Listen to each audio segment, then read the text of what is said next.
Welcome to the Deep Dive. Welcome to the Deep Dive. Today we are diving into a really fascinating and frankly pretty complex stack of papers that came in from a listener. Yeah, fascinating is the word.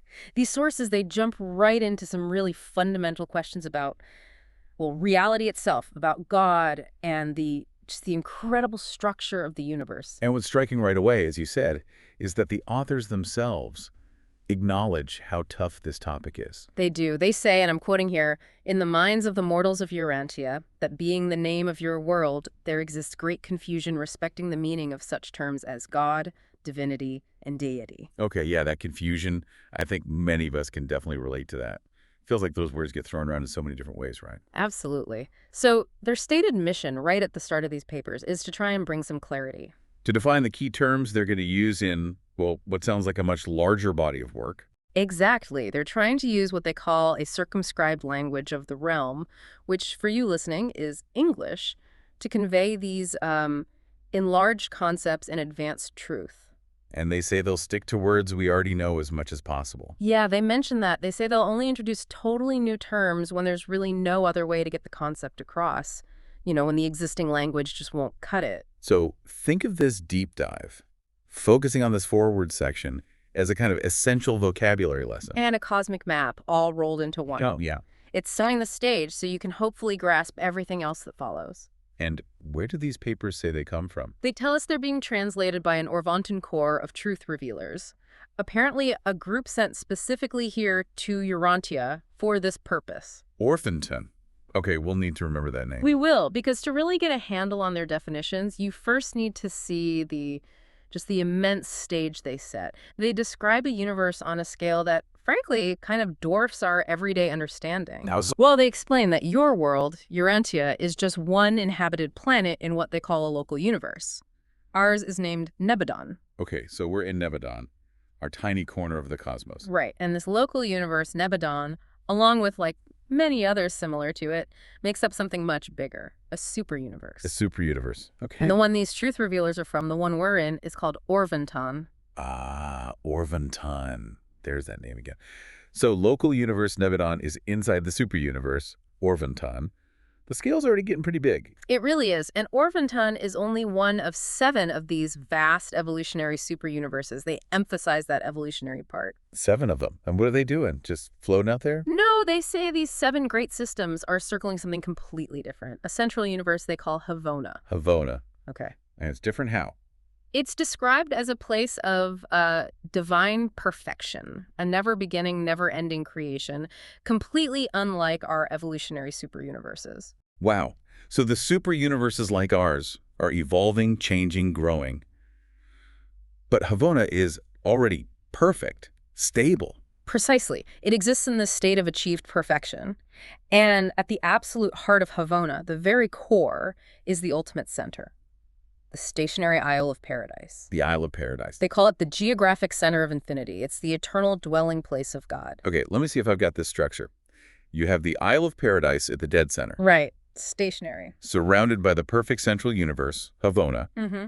which in turn is circled by our 7 evolving super universes, including Orvantan, which contains Nebadon, which contains Urantia. You got it. That's the basic layout. And what do they call that whole immense structure? Yeah. All of that together. That combined reality, the 7 evolving super universes plus the central divine universe is what they term the grand universe. But grand universe. Okay, fitting name. Yeah, Is that everything? Is that the limit? Not even close, apparently. The sources explain that the master universe is even bigger. It embraces the entire grand universe, plus these incredibly vast regions of currently uninhabited universes out in what they call outer space, still forming, mobilizing. Wow. Okay, so Urantia is one planet in a local universe inside one of 7 super universes, circling a perfect central universe. And all of that is just the sort of populated core of an even vaster master universe that includes mobilizing outer space regions. Yeah. That's an absolutely staggering backdrop for trying to understand concepts like God and reality. It really puts things in perspective, doesn't it? And understanding this immense structure, this cosmology, is pretty vital for getting a grip on the different levels of deity and reality they're about to define for us. All right, dive into those core terms then. They mention deity, divinity, and God. Where do they start? They start with the broadest concept, deity. They explain that while deity is personalizable as God, meaning it can manifest as a personality. Like the God we might normally think of. Exactly, but deity also functions in levels in ways that are beyond personal, in what they call pre-personal and superpersonal realities, so it's much bigger. Okay, so deity is a much bigger, broader concept than just a personal being. It's like the ultimate source potential. Sort of, yeah. It encompasses the potential and the unified source of everything that is divine. And the fundamental quality of deity, the thing that unifies it all, they say, is divinity. Divinity. Okay, so divinity is the essential nature or quality of deity. That helps clarify the link between those two. Right. Divinity is the characteristic of deity. Now, deity itself, these papers tell us, functions, or maybe better, can be understood on 7 different levels. 7 levels. Yeah, they list them as static, potential, associative, creative, evolutional, supreme, and ultimate. Whoa, okay, that's a technical list. Is it crucial to memorize all those? Maybe not the names themselves right now. What's probably more important to grasp initially is how they link these functional levels to different frameworks or levels of reality itself. Okay, how do they do that? How did those levels connect to reality? Well, they say that finite reality, which is, our world, creature life, things that exist in time and space, things that have beginnings and endings. Us, basically. Basically us, yes. This finite level primarily relates to the deity function they call supremacy, and that links directly to someone called God the Supreme. Okay, finite reality, like ours, connects to the supreme level of deity function. Got it. Then there's a level they call absonite reality. This is one of those potentially new terms. Abstinent. Okay, what does that mean? It refers to things and beings that sort of transcend time and space as we know them. They don't have beginnings or endings in the finite sense. It's a level beyond the finite, but maybe not yet purely absolute. Okay, beyond time and space, but not quite the ultimate level. Something like that. And this absonite level relates to the deity function they call ultimacy, which connects to God, the ultimate. Finite relates to supreme, abstinent relates to ultimate. Okay, Yeah. What's next? The final level is absolute reality. This is the highest level, beginningless, endless, timeless, spaceless. The state of being on paradise, for instance, is absolute reality. And this ultimate level is described as Trinity attained existentially. Existentially, meaning it just is. It's always been there, inherent, not achieved. Exactly. It just exists eternally. And this brings up another really key distinction they make throughout the papers. Deity can be existential, meaning it has always existed, like God the Father or the Eternal Son. Right, eternally present. Or deity can be experiential. This is fascinating, like God the Supreme, who they say is actualizing or coming into full being through universal experience, through the evolution of the universes. Wait, hold on. Some aspects of deity are experiential, like developing or growing through experience. That's how they present it. It's a profound idea. Deity can also be associative, like God the Sevenfold, which represents deity actively involved in the evolutionary universes. The deity we interact with, maybe. Kind of, yeah, the functional deity for creatures like us. And finally, deity can be undivided, like the Paradise Trinity, the original absolute unity of the Father, Son, and Spirit. That existential versus experiential distinction. Yeah. Wow. That suggests some aspects of God are eternal facts, while others are still unfolding, still becoming. It's a core part of their cosmology. And just to tie off this concept of deity, they say it's the source of everything divine. But, they clarify, not everything that has divinity is necessarily deity itself. Meaning? Well, like, maybe a righteous person has divinity, but they aren't deity. But anything with divinity will be sort of coordinated with deity, tending towards unity with it. Deity is the ultimate source and scope. But divinity is the quality found in many places, striving towards unity. Got it. Let's move to divinity then. You said it's the quality of deity. What else defines it? So divinity is defined as the characteristic, unifying, and coordinating quality of deity. Think of it as the divine essence or nature that makes something divine, the what-it-isness of being divine. Okay, the divine essence. How do creatures like us, perceive or understand this quality? Can we recognize it? They give us some very concrete ways, actually. To creatures living in finite reality, divinity is comprehensible primarily as truth, beauty, and goodness. Truth, beauty, goodness. Okay, we can grasp those. Right. Then, within personalities, divinity manifests as love, mercy, and ministry. Love, mercy, ministry. Actions and attitudes. Exactly. And even on impersonal levels, divinity is seen in things like justice, power, and sovereignty. Ah, okay. Truth, beauty, goodness, love, mercy, ministry, justice, power, sovereignty, those are qualities we can recognize, experience, even strive for. That makes divinity feel much more relatable than the vastness of deity. It definitely bridges the gap, doesn't it? They also add a layer of complexity, saying divinity can be perfect, like on Paradise, or imperfect, like here in time-space creations, because things are still evolving and growing. Our level of imperfect divinity. Makes sense. Or even relative, like in Havona, which is perfect in its own way, but still relative compared to the absolute on Paradise. And just as an example of the incredible detail in these sources, they casually mention there are 7 conceivable types of perfection in all phases and forms of relativity. 7 types of perfection. Wow. That gives you a sense of just the granularity they're working with here. Okay, last of the big 3 terms, God. You mentioned earlier, this word always refers to personality. Yes, and that's their key clarification. The term God is specifically used as a word symbol designating all personalizations of deity. It always denotes personality. So while deity is the broader concept that might be personal or might not be, when these papers say God, they specifically mean a person or persons. Exactly. That cuts through a lot of potential confusion right there. When they use the word God, they mean personality. Good. So who are the gods they talk about? They list the key designations of God they'll use throughout the papers. First, and probably most familiar to many, is God the Father, also called the Universal Father. He's the first person of deity, described as the creator, controller, and upholder of everything. Okay, the ultimate source, the head personality. Then, God the Son. He's the eternal Son, the second person of deity. He's described as the coordinate creator, the spirit controller, and the spiritual administrator.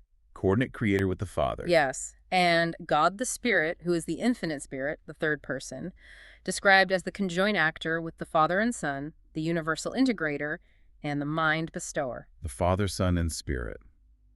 These 3, of course, are presented as the eternal paradise trinity, right? Right. That's the original existential deity unity. They've always existed together.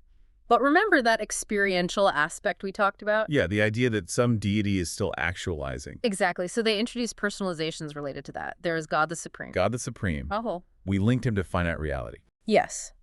He's described as the actualizing or evolving God of time and space.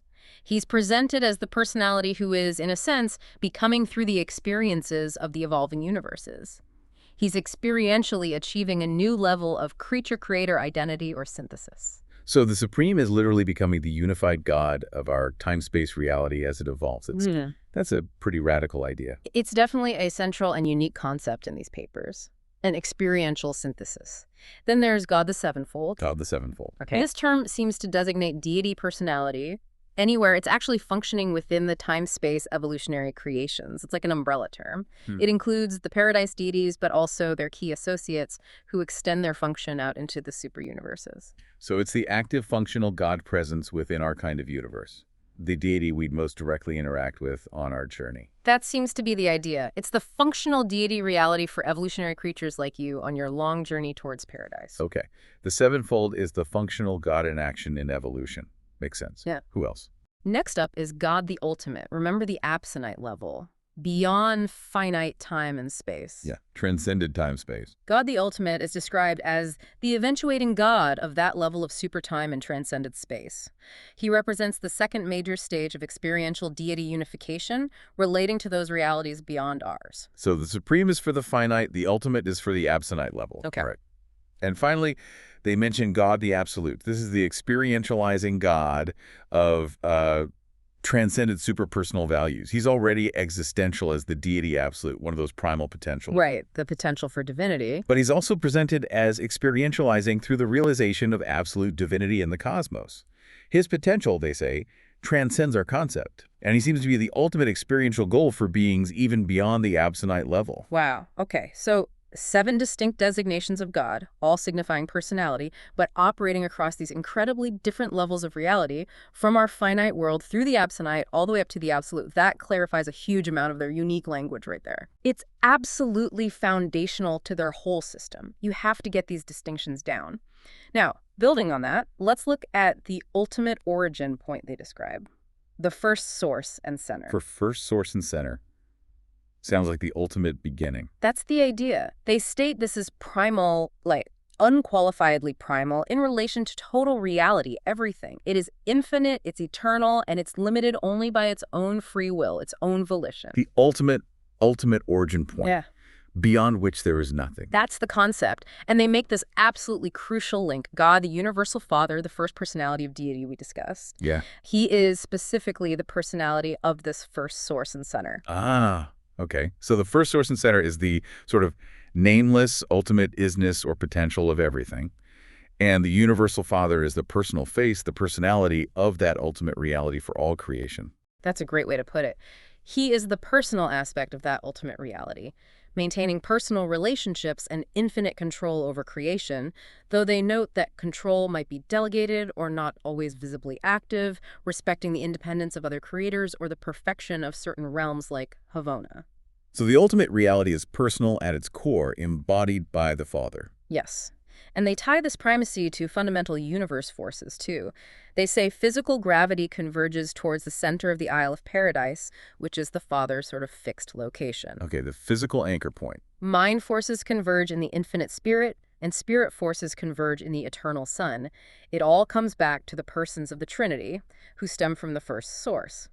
And they add complexities like the Father's potential for action resides in the deity absolute, his capacity for infinite response is in the unqualified absolute, and these are coordinated by the universal absolute. We'll get more into those later. Okay, so it all stems from and relates back to that single primal source and center, which is personal as the Father. It does, and they introduce another concept here called the I am. The I am, like the name of God. Not exactly as a name, they present it more as a philosophic concession.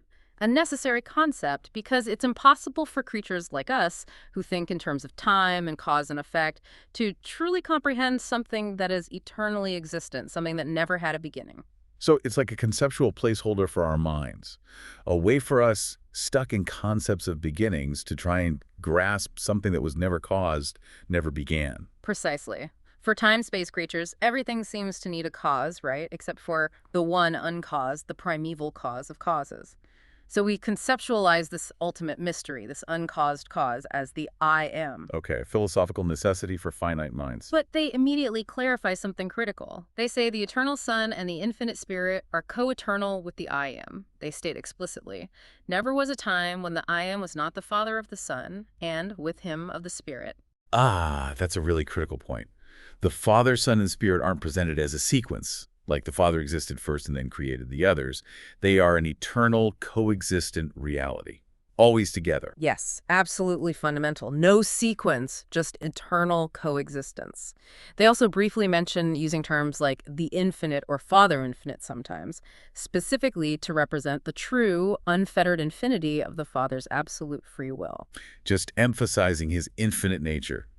Okay, let's zoom out again and look at the nature of universe reality itself. How do they break that down? They describe reality as actualizing or manifesting in three primary phases or types. 3 types of reality, okay. Right. First, there's undeified reality. This covers everything that isn't divine or personalizable, from the most basic forms of non-personal energy all the way up to something called the unqualified absolute. Think non-living, non-personal stuff. Okay, undeified reality, the non-personal realm. Got it. Second, there's deified reality. This encompasses all the infinite potentials of deity, from the lowest finite levels up to the infinite. This is the realm that is personalizable or related to personality, extending all the way up to the deity absolute. Deified reality, the realm of divine potential and personality. Makes sense. What's the third? The third phase is interassociated reality. They say this is a domain that's difficult for beings like us to fully identify or understand. Much of it seems to exist within something called the universal absolute.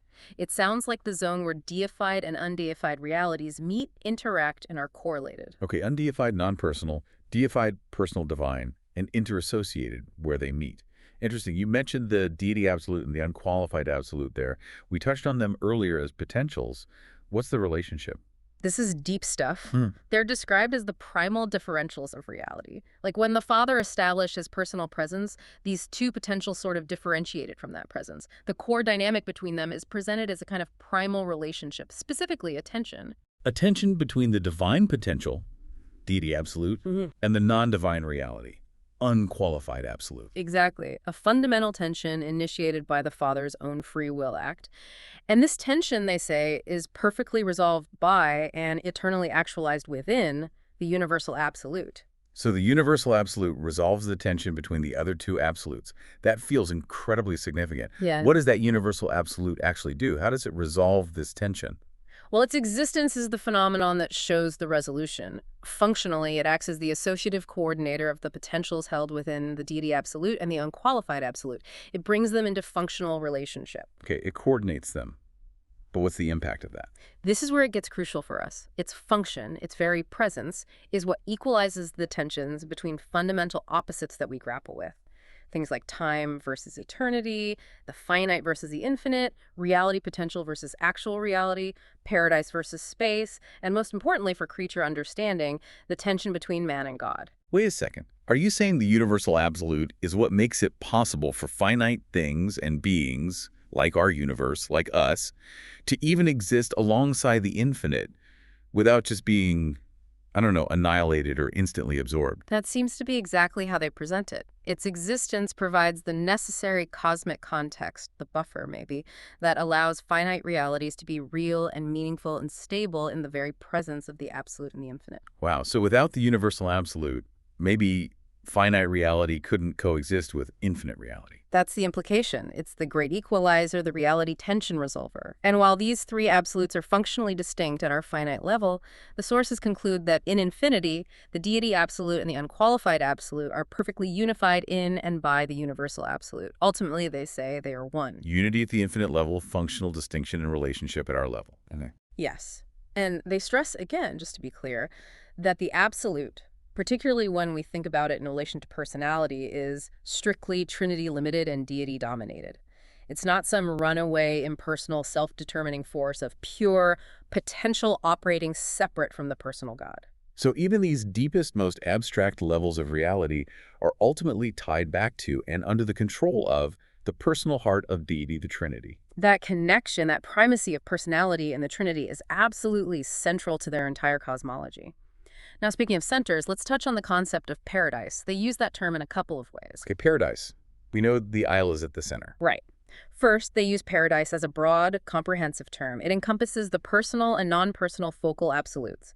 It's spoken of as the ultimate origin, function, and even the destiny for all forms of reality, deity, divinity, personality, and energy. The ultimate home base, the source and destination for everything in terms of like meaning and value. Yeah, something like that. In terms of values, meanings, and ultimate factual existence. But they make a very sharp, key distinction for the Isle of Paradise, the physical place. Okay, the actual isle itself, what about it? This isle is described very specifically. It is the absolute of the material gravity control of the first source and center. Okay, so it's about physical control, gravity control. Primarily, yes. It's stationary, has no actual location in space as we understand space, since space is relative to it, and it's the actual physical source point from which physical universes originate and are controlled. But here's a key point. It's a controller of physical matter and energy, mainly through gravity, not the primary creator of it in the sense of originating the substance itself. So it governs physical reality but didn't, like, make the raw materials. Kind of. The creation of energy is linked more to the paradise persons and absolutes. The isle is the control center, the pattern source, the gravity anchor. They describe it as unique, exclusive, and isolated. And then there's this striking phrase they use about the isle. It is neither a force nor a presence, it is just paradise. It is just paradise. Wow, that phrase really sticks with you, doesn't it? It's just itself, the absolute unique physical center point from which all physical reality emanates and is controlled by gravity, but somehow distinct from the creative act itself. Exactly. It's the fixed point, the absolute anchor, the pattern source around which everything physical revolves, controlled ultimately by its gravity. Now, maybe we should bring this down to a level we can hopefully grasp a bit more directly. The components of personality, energy, and pattern, especially as they relate to humans like you. Okay, yes, please. Let's talk about us. How do we fit into this picture? All right. The sources state very clearly that personality is a level of deified reality. It's not just some accidental byproduct of complex matter or mind. It's divinely sourced. Yes, and it's capable of potentially infinite growth, diversification, and ascension through the universe levels we've talked about. And you mentioned earlier it's not spontaneous. Mhm. It doesn't just bubble up from nowhere. That's a crucial point they really emphasize. Personality is presented as a specific gift of the Paradise Father. It's bestowed upon living energy systems, like our minds, when they meet certain criteria or thresholds of development. It never, ever arises spontaneously from impersonal forces. The impersonal never becomes personal on its own. Personality is a direct gift from God the Father. Yeah. Wow. That's a very different way of looking at what makes us us. It really is. It grounds identity in a divine source. And they break down the components of your reality, human reality on Urantia, as described in these papers. First, obviously, you have your body, the material physical organism. Okay, the physical part makes sense. Then you have mind, your thinking, perceiving, feeling mechanism. This includes everything from basic consciousness and unconscious processing up through emotions, intellect, and even your capacity for spiritual understanding, your whole thinking and feeling apparatus. Right, our consciousness, our intelligence, our awareness. Yes. Third, you have spirit. And here, they specifically identify a spirit element dwelling within your mind. It's a divine fragment, a literal piece of God the Father, which they call the thought adjuster. A thought adjuster, a fragment of God living inside our minds. That's the concept. The spirit fragment is immortal, it's pre-personal, meaning it's not a personality itself yet, but it's destined to potentially become eternally fused with your personality if you choose the path of survival. It's like a divine guide and potential partner within you. Wow. The spark of God inside guiding us towards eternal life. That's incredible. It's a central part of their teaching about human potential. Right. Fourth, there's the soul. Now, this is really interesting. The soul, according to these papers, is not something you were born with fully formed. It's not. No. It's described as an experiential acquisition. It is literally born from the interaction, the relationship between the divine indwelling spirit, the thought adjuster, the Father, and your mortal material mind, the Mother. So the soul is created, born from the spark of God interacting with our human thinking and choosing process. Yes, precisely. Through your choices, your experiences, your efforts to live according to truth, beauty, and goodness, this new reality, the soul, emerges. And the substance of this emerging soul is described as morontial. Morontial, that's another one of their unique terms, right? What does it mean? It signifies something that is neither purely material nor purely spiritual, but a reality level that exists in between the two, bridging them. This developing morontial soul is presented as the immortal part of you, the vehicle that is destined to survive your mortal death and begin the long, long journey of ascension towards paradise. Okay, let me get this straight. We have a body, a mind, and an indwelling spirit fragment. The spirit interacts with the mind, and through our life choices, we build or give birth to a morontial soul. And that soul is the part that survives death and carries our identity forward. You've got it. The soul is what you are building experientially throughout your life. It's the potentially immortal harvest of your mortal existence. That's a really powerful idea, isn't it? It really is. It places huge significance on our choices and growth here. It's the entire focus of the evolutionary creature's career, building that soul. And finally, there's personality itself. We talked about it being a gift.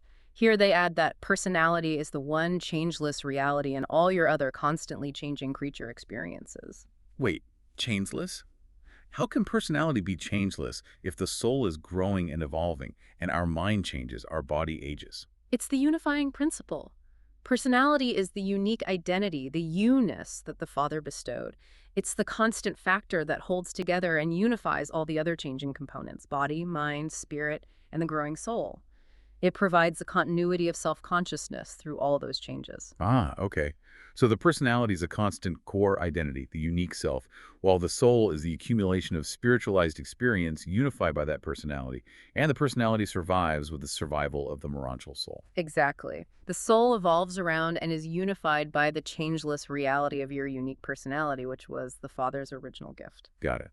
And morontia itself, you said, is that in-between substance the soul is made of. Yes, and it's more than just substance. Morontia designates a vast level of reality intervening between the material and the spiritual. It's a whole distinct reality level with its own phenomena, beings, energies. They give this beautiful image to help grasp it. The warp of Morontia is spiritual, its woof is physical. Spiritual threads woven together with physical threads. That's a wonderful way to picture that bridging reality between matter and spirit. It helps visualize it, doesn't it? Now, briefly touching on energy, force, and power, the sources admit their terms here might be a bit non-standard because human language is limited. Generally, energy is the all-inclusive term. Power often relates more to the electronic level of matter or sometimes governmental sovereignty. Okay, energy is broad. They list 3 phases of physical energy, which is interesting. Cosmic force, which is primordial energy, not yet responsive to paradise gravity. Emergent energy, which responds to paradise gravity, but not yet local gravity. And universe power, which is organized energy like electrons, responsive to all gravity. Different stages of how physical reality organizes and responds to gravity control from the center. Okay, then, mind. We already discussed its role as the mechanism connecting spirit and matter within personality. They add an interesting side note about 3 kinds of light illuminating the universe. 3 kinds of light. Yeah. Physical material light that we see, intellectual insight, the light of understanding, and spirit luminosity. But they quickly clarify that spirit luminosity is just a word symbol, a metaphor for how spirit beings manifest or are perceived by other spirit beings. It's not literal light like the other 2. Okay, so material light, mental insight, and a metaphor for spiritual presence. Got it. Finally, under these definitions, they discuss pattern. This is defined simply as a configuration of reality. It could be a material pattern, a spiritual pattern, a mindal pattern, or some combination. It's the blueprint, the form, the arrangement. Like the design of something. Exactly. And a key point they make is pattern itself is unique. Only copies are multiplied. The original pattern is singular. All right, the archetype is unique, but you can make endless copies based on it, like a blueprint. Precisely. And they make another vital distinction. Pattern gives form to energy, it configures it, but pattern does not control energy or matter. What controls energy and matter? Gravity from the Isle of Paradise. Exactly. Gravity is the sole controller of energy matter in the physical sense. Pattern, the design, is not itself responsive to gravity, it just dictates the form. Okay, so pattern is the design specification, but gravity is the physics engine that governs how the stuff built according to that design behaves. That's a good analogy, essentially, yes. And where does pattern come from? They attribute the ultimate source of pattern to God deity, to the paradise force endowment, or sometimes to the coexistence of personality and power.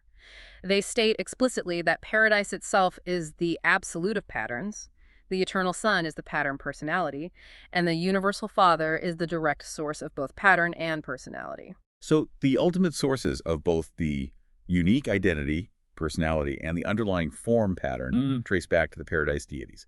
More incredibly intricate details. Quite a system. It really is. Now let's loop back to those levels of God beyond the original Trinity, the ones they called the experiential deities. Remember, God the supreme, ultimate, and absolute. Yeah, the ones that are somehow actualizing, Yeah, experiencing. Exactly. The sources really emphasize this distinction again. The Father, Son, and Spirit are existential. They eternally exist, period. But God the Supreme, God the Ultimate, and potentially aspects of God the Absolute are experiential. They are, in some sense, actualizing or eventuating in the post-Havona eras the present and future of the evolving universes. They are sometimes called future eternals. I'm still trying to fully wrap my head around that concept. Deity itself is becoming something new through experience. That's the unique perspective presented here, yes. So God the Supreme, as we said, is the actualizing synthesis of the original paradise deity and the experiences of the supreme creator personalities out here in the superuniverses.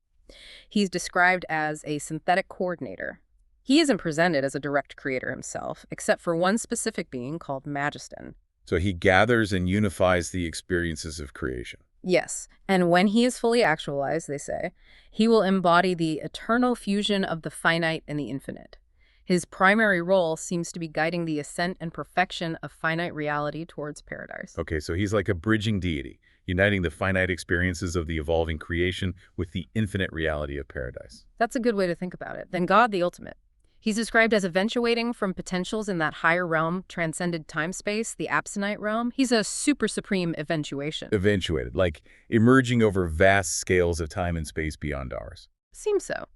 And just as the Supreme seems to represent the unification of deity as comprehended by finite beings like us, the Ultimate seems to represent the unification of the Paradise Trinity as comprehended by absonite beings, those beings who function on that higher, time-space, transcended level. Ah, Okay, so each experiential deity represents a unification and realization of God relevant to a whole different level of reality and the beings living there. Finite level gets the supreme, absonite level gets the ultimate. That appears to be the structure they're outlining. And then God the Absolute. They say this level is still perhaps in the process of actualization in an experiential sense. It's linked to a future second experiential trinity. This level represents the experiential realization of absolute divinity throughout the cosmos. Its potential, they admit, transcends our concept, and it seems to be the ultimate goal or reality frame for beings even beyond the absonite level, perhaps super absonite It beings. really paints this picture of deity not as just static and unchanging, but as dynamically unfolding, growing, and unifying alongside the creation's own expansion and evolution. Exactly, it's a very dynamic view, and this naturally leads into their discussion of trinities, plural. Plural trinities, I thought there was just the one. Well, the original foundational one is the eternal paradise trinity. Father, Son, Spirit. This one is existential, eternally existent, and it's the only deity reality that actually is infinite in actuality. It's the absolute source from which everything else, including the experiential deities, flows or actualizes. Okay, the Paradise Trinity is the eternal foundation. Yeah. Got it. What are the others? Then they describe post-Tavona trinities. These are experiential, not inherently infinite in the same way, and they are composed of derived deities and other high universe beings who are achieving new unities through experience. Okay, trinities that are forming or actualizing. Yes. The first one they mention is the ultimate trinity, which they say is currently evolving. It's envisioned to eventually include the now actualizing supreme being, the supreme creator personalities, like the Michaels and Mother Spirits who create local universes, and the absonite architects of the master universe. The unification of this experiential trinity is what leads to the full emergence of God the Ultimate. Whoa. So God the Ultimate isn't just one being, but the unified experiential culmination of this whole group of high-level creators and master planners. That's how it reads, yes. A Yes. collective, unified, experiential deity realization. The second experiential trinity they mention is the absolute trinity, which they say is now actualizing.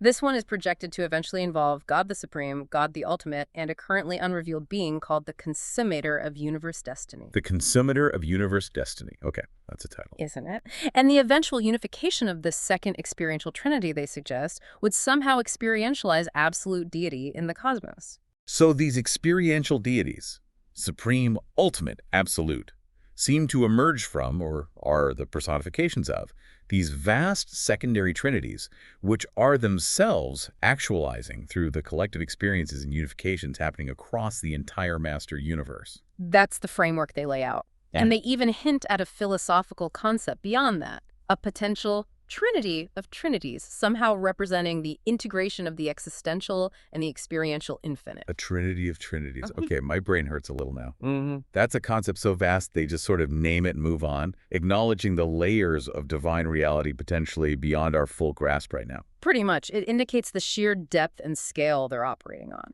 Now, maybe we should quickly revisit those three fundamental absolutes. Again, the deity absolute, the unqualified absolute, and the universal absolute. You mentioned this was a particularly dense section earlier. Yeah, it was. Primal differentials, tension, resolution. Let's try to nail it down. Okay, it is dense, but it's really central to their whole picture of reality's foundation. They reiterate that when the Father, Son, and Spirit established the central universe in their personal presences, the Father simultaneously differentiated his infinite totality. The infinite potentials remained distinct from his personal presence. Right. Potentials left over almost. Sort of. These potentials became space-concealed in the unqualified absolute, the non-personal potential, and divinely enshrouded in the deity absolute, the divine potential. These two distinct potentials become functionally one, coordinated and unified in the activity of the universal absolute. They even call the universal absolute the unrevealed infinity unity of the Paradise Father. Okay, so the Father differentiates his personal presence, leaving behind these two distinct infinite potentials, one divine, one not. And the universal absolute is the function that makes them unified and somehow related back to the Father's total infinity. That's the idea. Let's look at the two potentials first. The deity absolute seems to function as the all-powerful activator of all things divine. It's the potential for divinity itself.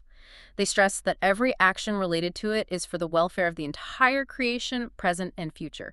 It cannot act partially or selfishly. Its nature is total.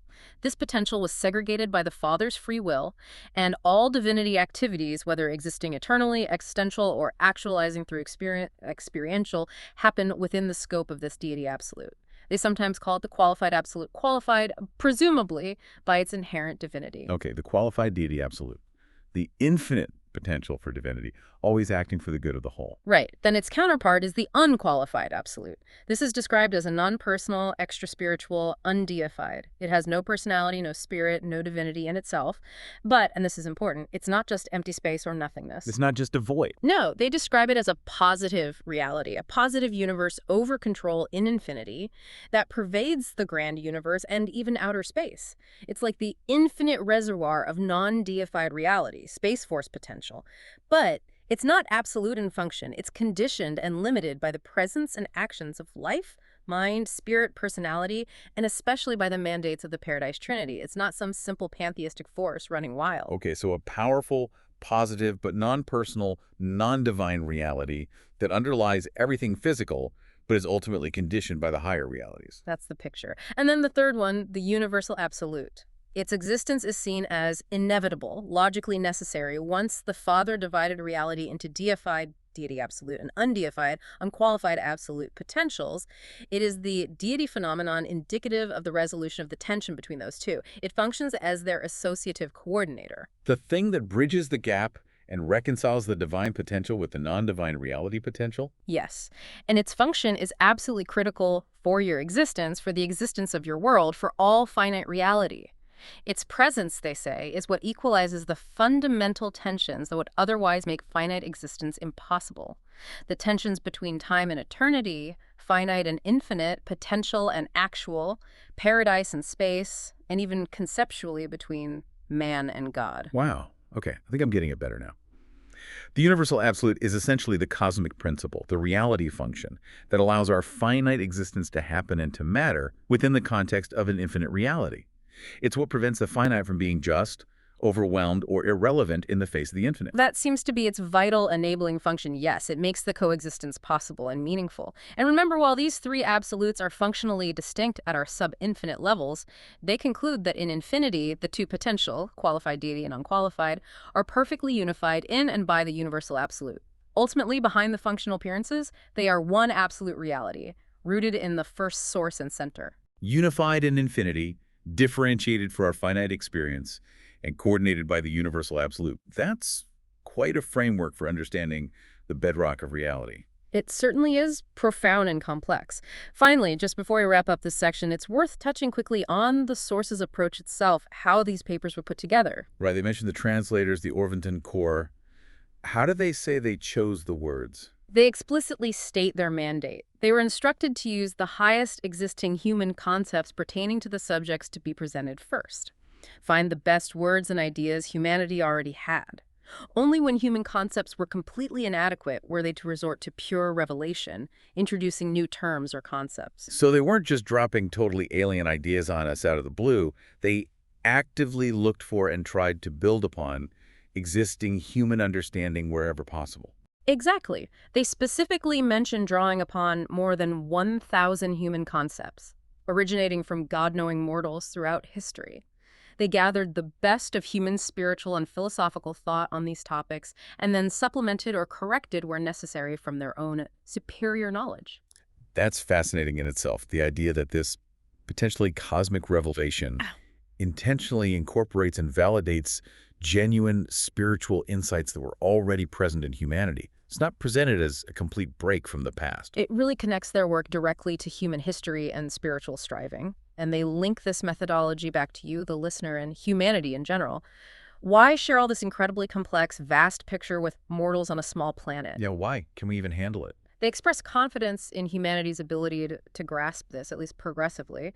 And the reason they give is because there dwells within the human mind a fragment of God, referring back to that thought adjuster we discussed. The inner spirit fragment. And also because there sojourns with the human soul the spirit of truth, which they identify as the spirit of the Father and Son bestowed on all flesh after the life of Jesus. So the divine presences within us give us the capacity to understand these deep spiritual truths. That's the idea. They say these indwelling spiritual forces work together to help material man, that's us living in physical bodies, to grasp the reality of spiritual values and comprehend the philosophy of universe meanings. This inner spiritual assistance is presented as key to our spiritual appropriation of all truth. Wow. Okay, let's take a breath there. We have covered an absolutely immense amount of ground in this deep dive. We've gone from the incredibly intricate structure of personality components within you, the listener, all the way up to the most abstract conceptual levels of the absolutes, the trinities, and just the breathtaking scale of the master universe. These sources truly do present a cosmology of staggering scale and complexity, and an incredibly detailed web of relationships between personal reality, pre-personal reality, superpersonal, and even impersonal realities. It's intricate. Yeah. We've tried to navigate how they define concepts like deity and God on multiple distinct levels.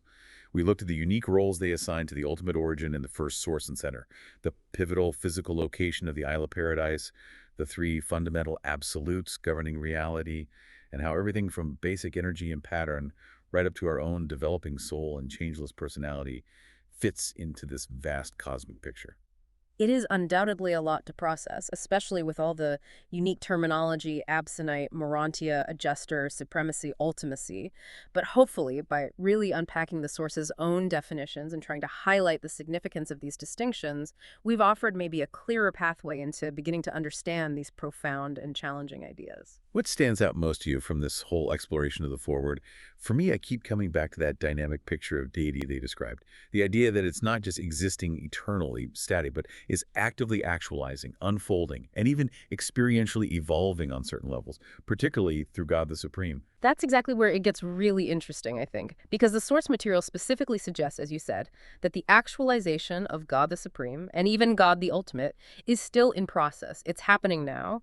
And crucially, that this process fundamentally involves the evolutionary universes like ours, and the experiential achievements, the growth, the choices of creatures like us and creators like our local universe parents. Okay, so if that's the case, Yeah. what does this all mean for us, for you listening? If deity itself is, in some profound aspects, still actualizing and evolving experientially through the very process of universe evolution, what might that imply about the ultimate potential and the deeper purpose of our own journey through these evolutionary worlds? Could our growth, our soul M-making, somehow be contributing to a larger divine actualization? It certainly suggests that the finite evolutionary process isn't just something happening to us or something separate from deity that we're trying to reach. It suggests it's somehow intrinsically linked to the experiential growth and progressive unification of deity itself. That our struggles and triumphs might actually mean something on a cosmic, even divine level. Our experience matters to God's experience. That is definitely something to mull over. Absolutely, something to truly ponder.